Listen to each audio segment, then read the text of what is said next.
Tapi saya beritahu istri saya lebih suka lebih banyak yang kita beri daripada yang kita terima. Bingung bukan? Bagaimana bisa lebih banyak yang diberi daripada terima? Kalau lebih banyak yang diberi daripada yang terima, nanti saya akan berikan hukum ini, saudara. Luar biasa. Ayo, jujur, hitung-hitungan tahun ini. Saudara, tahun ini, tahun 2009 ini, yang diwisuda S2 anak-anak kami itu 4 orang. Yang S1 itu 7 orang. Sayang, salah satu yang doktor nggak jadi tahun ini karena profesornya harus belajar dulu ke luar negeri. Harusnya tahun ini. Kalau Desember ini profesor nggak ke luar negeri, maka lulusan doktor yang ketiga yang saya luluskan dalam hidup ini. Saya bangga. Kebanggaan saya kalau saya hadir di wisuda dari anak-anak itu. Bersyukur kepada Tuhan. Kalau tim Manokwari sudah nyekolahkan anak-anak juga, ikuti teladan ini. Dengar yang lain-lain juga. Bagi yang diberkati Tuhan, jangan pernah mikir itu, jangan pelit. Oke, sebelum saya lanjutkan, saya baca ayat 20 dulu. Bagaimana pengeluaran saya bisa selalu lebih banyak daripada pemasukan, tapi nggak nyolong, juga nggak ngutang. Bagaimana caranya? Ayat 20. Bagi dialah yang dapat, bagaimana? Ayo, dapat apa? Melakukan apa? Jauh lebih banyak daripada yang kita doakan atau kita pikirkan. Nah, terbukti enggak bahwa pengeluaran kita bisa lebih banyak daripada pemasukan? Oh, enggak, amin. Ini janjinya. Kalau kita bisa memahami kasih yang sulit dipahami itu, saudara, ternyata melakukan yang lebih banyak dan lebih jauh dari yang kita doakan, yang kita pikirkan, itu bisa terjadi.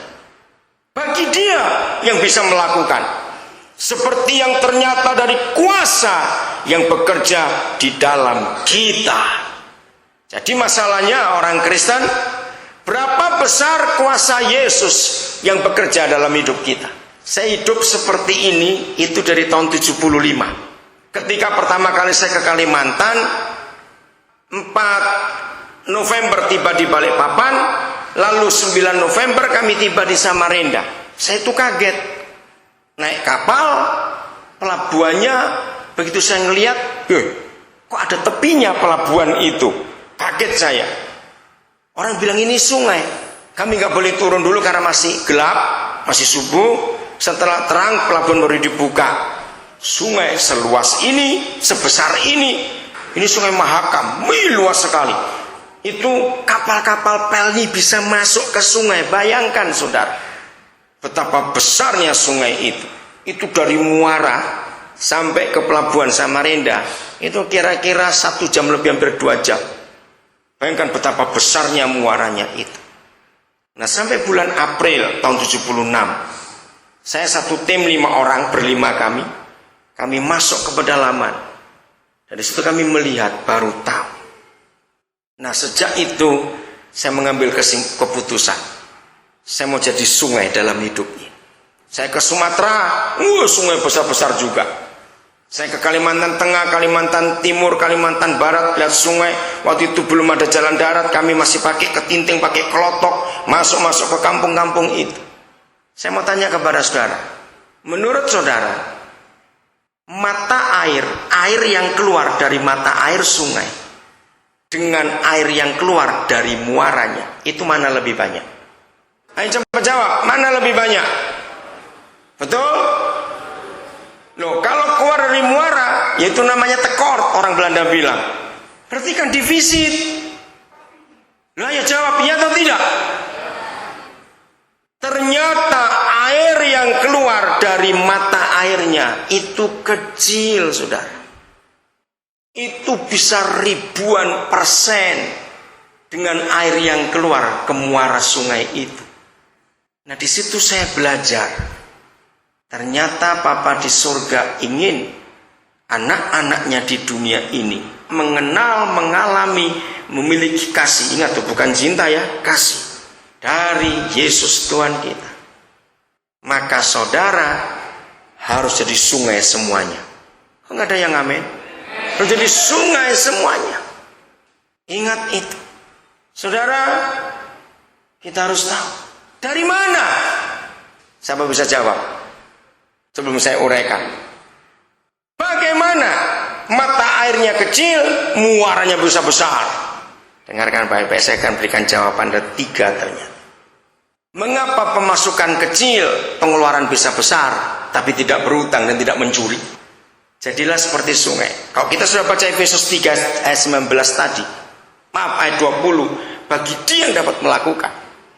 Dari Kejadian 2 tentang sungai sampai Wahyu 22. Ternyata begini sungai itu. Ada 3 hal yang membuat mata airnya kecil tapi muaranya besar. Nomor 1, ada hujan yang turun. Betul? Hujan yang memenuhi sungai itu bukan dari mata air. Nomor 2, makin panjang sungai itu, ternyata makin banyak sungai-sungai kecil, termasuk got-got rumah tangga yang ikut dompleng bermuara di situ. Betul tidak?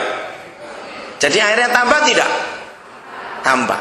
Yang ketiga, sepanjang sungai itu ternyata banyak mata air tambahan yang muncul.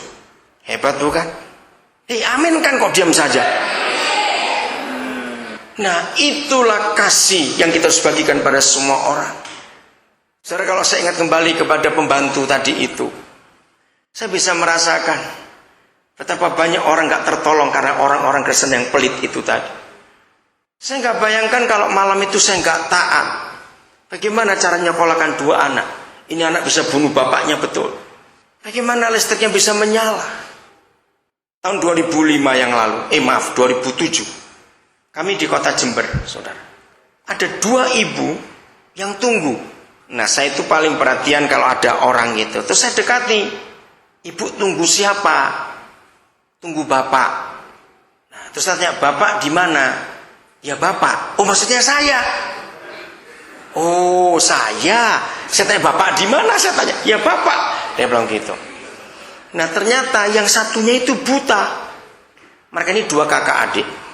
Saudara, yang buta itu tidak menikah. Nah, yang adik ini yang punya masalah.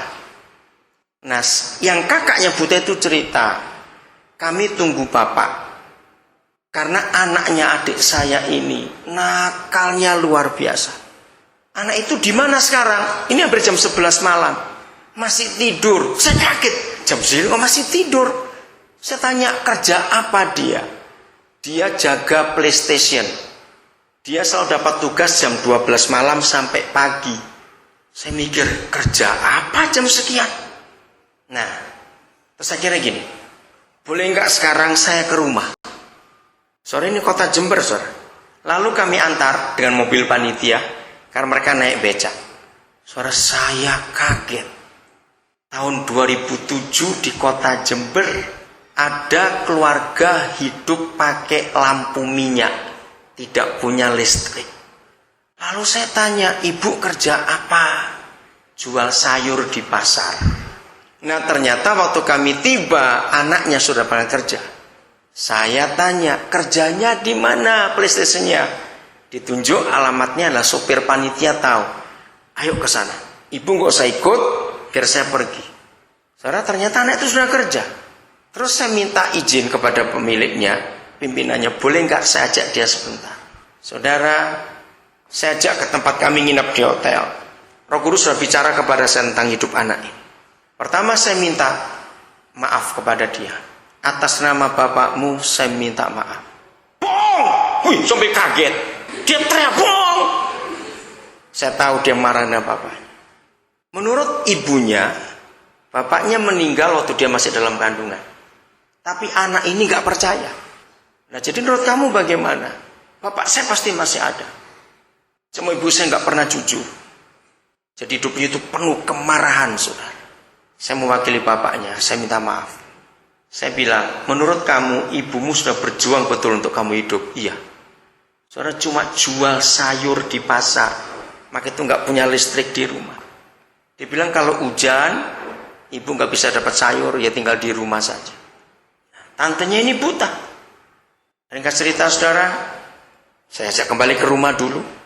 Lalu saya selesaikan